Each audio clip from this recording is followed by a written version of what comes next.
বাংলাদেশ সেনাবাহিনীতে সৈনিক পদে যোগ দিন। SMS ও অনলাইনের মাধ্যমে আবেদনের শুরুর তারিখ 21 ডিসেম্বর 2024 এবং আবেদনের শেষ তারিখ 31 জানুয়ারি 2025। একজন প্রার্থী প্রয়োজনীয় যোগ্যতা সাপেক্ষে সাধারণত GD এবং টেকনিক্যাল ট্রেড TT এ আবেদন করতে পারেন। এছাড়া BNCC এর সদস্য, সেনা সদস্যের সন্তান SS এবং TTTI সমূহ হতে প্রশিক্ষণপ্রাপ্ত শিক্ষার্থীগণ পৃথকভাবে আবেদন করতে পারেন।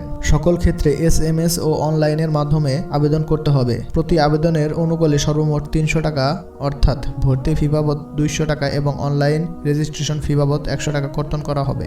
যোগ্যতা সাধারণ ট্রেড GD পুরুষ ও মহিলার ক্ষেত্রে বয়স 1 ফেব্রুয়ারি 2026 তারিখে 17 বছরের কম এবং 20 বছরের বেশি হবে না। এফিডেভিট গ্রহণযোগ্য নয়। শিক্ষাগত যোগ্যতা SSC সমমান মাদ্রাসা, কারিগরি ও উন্মুক্ত পরীক্ষায় ন্যূনতম CGPA 3 পয়েন্ট পেয়ে উত্তীর্ণ। এবার টেকনিক্যাল ট্রেড TT পুরুষ ও মহিলা, বয়স 1 ফেব্রুয়ারি 2026 তারিখে 17 বছরের কম এবং 21 বছরের বেশি হবে না। এফিডেভিট গ্রহণযোগ্য নয়। শুধু ড্রাইভিং পেশায় অভিজ্ঞতা সম্পন্ন প্রার্থীদের ক্ষেত্রে বয়সসীমা 1 বছর শিথিলযোগ্য অর্থাৎ 17 থেকে 22 বছর। শিক্ষাগত কারিগরি যোগ্যতা SSC ভোকেশনাল হতে সংশ্লিষ্ট কারিগরি বিষয়সমূহ ন্যূনতম CGPA 3 পয়েন্ট পেয়ে উত্তীর্ণ। এখানে টেকনিক্যাল ট্রেডের জন্য মাদ্রাসা, কারিগরি উন্মুক্ত SSC 3 পয়েন্ট পেয়ে উত্তীর্ণ হতে হবে এবং কারিগরি শিক্ষা বোর্ড কর্তৃক অনুমোদিত প্রতিষ্ঠান হতে ন্যূনতম 3 মাস মেয়াদী সংশ্লিষ্ট ট্রেড কোর্সের যোগ্য। বিজ্ঞান বিভাগ ডিপ্লোমা কোর্স সম্পূর্ণকারী প্রার্থীদের অগ্রাধিকার প্রদান করা হবে। শারীরিক মান পুরুষ প্রার্থীর জন্য 1.65 মিটার অর্থাৎ 5 ফিট 5 ইঞ্চি এবং বিভিন্ন ক্ষুদ্র নৃগোষ্ঠী ও সম্প্রদায় ব্যতীত বিভিন্ন ক্ষুদ্র নৃগোষ্ঠী ও সম্প্রদায়ের জন্য 1.63 মিটার অর্থাৎ 5 ফিট 4 ইঞ্চি। পুরুষের জন্য ওজন হতে হবে ন্যূনতম 49.90 কেজি অর্থাৎ 110 পাউন্ড। পুরুষের জন্য বুকের মাপ হতে হবে ন্যূনতম স্বাভাবিক 0.76 মিটার অর্থাৎ 30 ইঞ্চি, স্ফীত 0.81 মিটার অর্থাৎ 32 ইঞ্চি। এখন মহিলা প্রার্থীর জন্য উচ্চতা 1.55 মিটার অর্থাৎ 5 ফিট 1 ইঞ্চি বিভিন্ন ক্ষুদ্র নৃগোষ্ঠী ও সম্প্রদায় ব্যতীত। বিভিন্ন ক্ষুদ্র নৃগোষ্ঠী ও সম্প্রদায়ের জন্য 1.52 মিটার অর্থাৎ 5 ফিট। ওজন হতে হবে 47 কেজি অর্থাৎ 104 পাউন্ড। বুকের মাপ স্বাভাবিক অবস্থায় 0.71 মিটার অর্থাৎ 28 ইঞ্চি এবং স্ফীত 0.76 মিটার অর্থাৎ 30 ইঞ্চি। নারী এবং পুরুষ উভয়কেই স্বাস্থ্য পরীক্ষায় যোগ্য হতে হবে। সাঁতার জানা থাকা আবশ্যক। ন্যূনতম 50 মিটার। বৈবাহিক অবস্থা অবিবাহিত।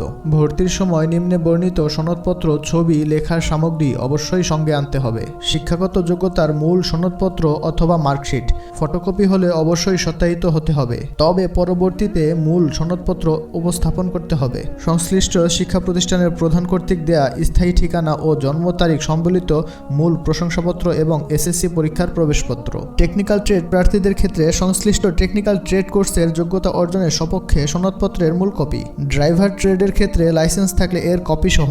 অভিভাবকের সম্মতিসূচক সনদপত্র যা সংশ্লিষ্ট চেয়ারম্যান কর্তৃক সত্যায়িত হতে হবে। পিতা ও মাতার জাতীয় পরিচয়পত্র অথবা স্মার্ট কার্ডের সত্যায়িত ফটোকপি। সদ্য তোলা পাসপোর্ট সাইজের 6 কপি এবং স্ট্যাম্প সাইজের 2 কপি সত্যায়িত ছবি। সাঁতারের নির্ধারিত দিনে সাঁতার পরীক্ষা দেওয়ার জন্য প্রয়োজনীয় পোশাক। লিখিত পরীক্ষার জন্য কলম, জ্যামিতি বক্স, পেন্সিল, স্কেল ও ক্লিপবোর্ড ইত্যাদি নিয়ে আসতে হবে। বিভিন্ন ক্ষুদ্র নৃগোষ্ঠী ও সম্প্রদায়ের ক্ষেত্রে প্রমাণস্বরূপ নৃগোষ্ঠী অথবা সম্প্রদায় প্রধান, রাজা, ইউপি চেয়ারম্যান, সিটি কর্পোরেশনের সনদপত্র। এখানে নির্বাচন পদ্ধতি হচ্ছে স্বাস্থ্য পরীক্ষা, শারীরিক পরীক্ষা, লিখিত পরীক্ষা, বাংলা, ইংরেজি, গণিত, সাধারণ জ্ঞান ও বুদ্ধিমত্তা ও সাক্ষাৎকারের মাধ্যমে যোগ্য প্রার্থী নির্বাচন করা হবে। টেকনিক্যাল ট্রেডের প্রার্থীদের সংশ্লিষ্ট ট্রেড বিষয়ক ব্যবহারিক পরীক্ষায় অংশগ্রহণ করতে হবে। নিম্নে বর্ণিত ব্যক্তিগণ দরখাস্ত করার জন্য উপযুক্ত বলে বিবেচিত হবে না। সরকারি চাকরি হতে বরখাস্তকৃত, ফৌজদারি মামলায় দণ্ডপ্রাপ্ত, সামরিক প্রশিক্ষণ প্রতিষ্ঠান হতে প্রত্যাহারকৃত অথবা বরখাস্তকৃত। প্রশিক্ষণ সেনা সদরের সিদ্ধান্ত অনুযায়ী 36 সপ্তাহ মেয়াদী মৌলিক সামরিক প্রশিক্ষণ গ্রহণ করতে হবে। টেকনিক্যাল ট্রেড TT এ আবেদনের জন্য পরীক্ষার সেন্টার সমূহের অবস্থান এবং পরীক্ষার সেন্টার কোড টেবিল 1-এ বর্ণিত আছে। যারা টেকনিক্যাল ট্রেডের জন্য আবেদন করবেন তারা এই টেবিলটি খুব ভালোভাবে পড়ে নেবেন।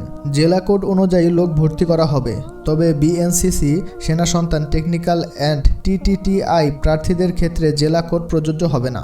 যারা আবেদন করবেন তারা খুব ভালোভাবে আবেদন প্রক্রিয়াটি দেখে নেবেন। আমি এই সার্কুলারটি ফার্স্ট কমেন্ট অথবা ডেসক্রিপশন বক্সে দিয়ে রাখবো। যাদের প্রয়োজন তারা ডাউনলোড করে ভালোভাবে দেখে নেবেন।